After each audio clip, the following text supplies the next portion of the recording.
Hello बच्चों, चलिए प्रश्न पढ़ते हैं। बोरिक अम्ल H3BO3 एक त्रिक्षारकी अम्ल है। चलिए अब हम प्रश्न की मुख्य अवधारणा देख लेते हैं। तो यहाँ पर हमारे प्रश्न की अवधारणा क्या होगी?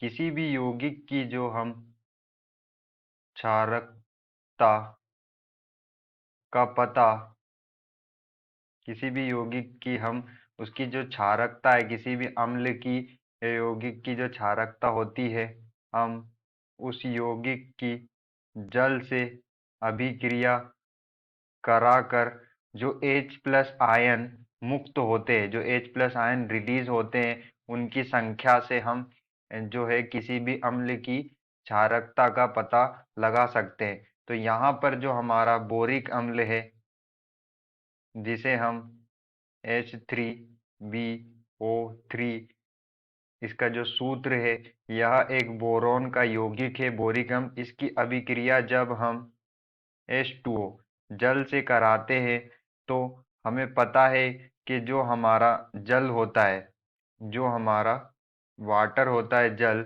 H2O या H+ आयन और OH- आयन में टूटता है।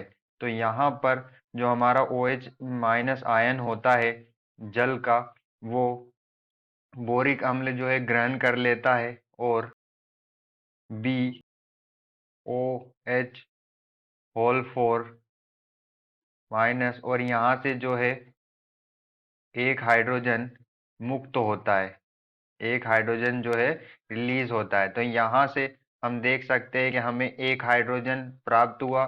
तो अगर एक हाइड्रोजन देता है तो वो अम्ल हमारा कैसा होता है? मोनो बेसिक अम्ल होता है, एक क्षारकीय अम्ल होता है। और अगर दो यहाँ पर दो दो हाइड्रोजन अगर रिलीज होते तो वो द्विक्षारकीय अम्ल होता। यहाँ पर तीन हाइड्रोजन होते, तीन हाइड्रोजन अगर मुक्त होते तो जो हमारा अम्ल है वो त्रिक्षारकी होता, त्रिक्षारकी अम्ल होता।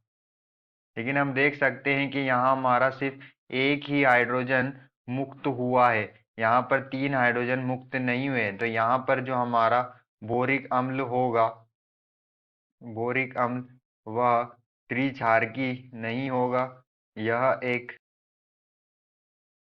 क्षारकी अम्ल है, एकल या एक क्षारकी अम्ल है।